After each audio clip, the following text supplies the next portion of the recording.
Breaking news చూస్తున్నాం. Betting apps promotion కేసుతో మరోసారి సినీ ఇండస్ట్రీలో కలకలం రేపుతుందని చెప్పాలి. బెట్టింగ్ యాప్స్ కోసం ప్రమోషన్స్ చేసిన వారిపై ఫోకస్ చేశారు పోలీసులు. ఇప్పటికే అనేక మందికి సోషల్ మీడియా ఇన్ఫ్లుయెన్సర్లు కానీ ప్రముఖ నటులకు కానీ నోటీసులు ఇచ్చారు పోలీసులు. అయితే నిన్న ఉదయం విష్ణుప్రియ, మధ్యాహ్నం రీతు చౌదరిని సుదీర్ఘంగా విచారించారు. విష్ణుప్రియను 11 గంటల పాటు, 6 గంటల పాటు రీతు చౌదరిని సుదీర్ఘంగా విచారించారు పోలీసులు.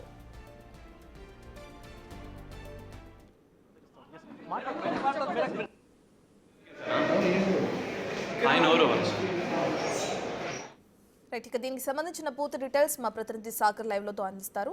రైట్ సాగర్, మనం చూస్తే నిన్న విష్ణుప్రియ విచారణ అలాగే రీతు చౌదరి విచారణ పూర్తయింది.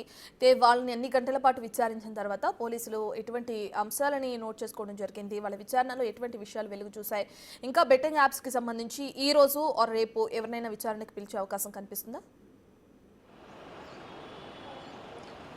ఎస్ రత్న, బెట్టింగ్ యాప్ ప్రమోషన్ కేసు అనే సినీ రంగంలో కలవరం మొదలైందని చెప్పుకోవచ్చు. ఇప్పటికే పంజాగుట్ట పోలీసులు 11 మంది పైన కేసులు నమోదు చేసి విచారిస్తున్న సందర్భంలో మియాపూర్ పోలీస్ స్టేషన్లో కూడా 25 మంది టాప్ సెలబ్రిటీస్, హీరోయిన్ల పైన కేసులు నమోదవడంతో సినీ రంగంలో ఒక కలవరం మొదలైందని చెప్పుకోవచ్చు. అయితే ప్రధానంగా పంజాగుట్ట కేసులో ఇప్పటికే బిగ్ బాస్ షోలో పార్టిసిపేట్ చేసిన వారు కావచ్చు, మిగతా యూట్యూబ్ సోషల్ మీడియా ఇన్ఫ్లుయెన్సర్లను కూడా విచారిస్తున్న పరిస్థితి. అయితే ఇప్పటికే టేస్టీ తేజ విచారణ, కానిస్టేబుల్ కిరణ్ విచారణ పూర్తయిన నేపథ్యంలో నిన్న విష్ణుప్రియ, రీతు చౌదరిను సుదీర్ఘంగా 10 గంటల పాటు విష్ణుప్రియని, 6 గంటలకు పైగా రీతు చౌదరిని పంజాగుట్ట పోలీసులు విచారైతే ఈ విచారణలో మాత్రం కొన్ని కీలక విషయాలైతే బయటకు వచ్చాయి.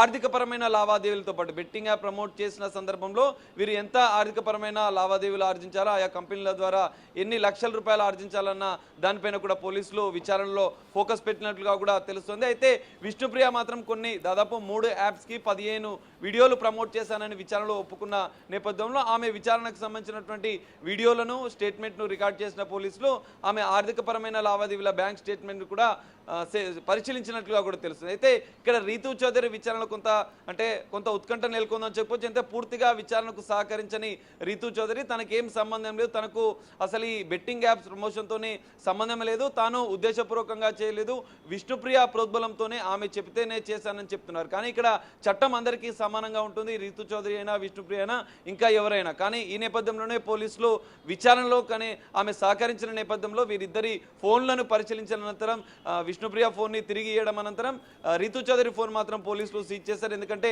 ఆమె ఇంకా ఏ బెట్టింగ్ యాప్లకు ప్రమోట్ చేసింది, ఎన్ని వీడియోలు చేసింది అన్న అంశాలను కూడా ఆమె ఫోన్లో పరిశీలించినారు. అనంతరం రీతు చౌదరి బ్యాంక్ స్టేట్మెంట్ కూడా పోలీసులు పరిశీలించే అవకాశం కనిపిస్తుంది. ఈ నేపథ్యంలోనే మరోసారి విచారణకు హాజరు కావాలంటూ 41 CRPC నోటీసులు కూడా ఇటు విష్ణుప్రియకు, రీతు చౌదరికి ఇచ్చిన పరిస్థితి మనకు కనిపిస్తుంది. అయితే ఇదిలా ఉంటే నిన్న నోటీసులు ఇచ్చినటువంటి 6గురిలో కేవలం రీతు చౌదరి మాత్రమే నిన్న విచారణకు హాజరయ్యారు. ఎందుకంటే విష్ణుప్రియ విచారణకు హాజరైన సందర్భంలో ఆమె మధ్యాహ్నం విచారణకు హాజరై రాత్రి 9:30 అనంతరం విచారణ ముగిసిన అనంతరం వారు వెళ్ళిపోయారు. అయితే ఇక్కడ మరో 5గురు విచారణ నోటీసులు ఇచ్చిన వారు విచారణకు హాజరు కాలేదు, విచారణకు డుమ్మా కొట్టారు. ఇటు నటి శ్యామల కావచ్చు, సుప్రీత కావచ్చు, సన్నీ, అజయ్, సుధీర్లు వీరు 5గురు మరి ఈ రోజు విచారణకు వస్తారా లేదా అనేది చూడాలి. ఒకవేళ విచారణకు సహకరించకపోతే, విచారణకు హాజరు కాకపోతే పోలీసులు తదుపరి చర్యలు కూడా సిద్ధమైనట్లుగా కూడా తెలుస్తుంది. అయితే ఈ నేపథ్యంలో ఈ 9 మంది విచారణకు సంబంధించిన ఈ విషయం ఇలా ఉంటే ఇద్దరు మాత్రం ఇటు ఇమ్రాన్తో పాటుగా అర్షద్ సాయి వీరిద్దరు కూడా నోటీసులు ఎదుర్కొన్నప్పటికీ కూడా వీరు దుబాయ్ లేదా బ్యాంకాక్ వెళ్ళినట్లుగా కూడా పోలీసులు అనుమానిస్తున్న నేపథ్యంలో వారిపైన కూడా నిఘా పెట్టారు. వారిని కూడా విచారణకు పిలిచేందుకు కూడా పోలీసులు సిద్ధమైనట్లుగా కూడా తెలుస్తుంది. రత్న, ఈ రోజు ఎవరెవరు విచారణకు వస్తారనేది చూడాల్సిన పరిస్థితి అయితే మనకు కనిపిస్తుంది. Ratna, right, thank you for the update Sagar.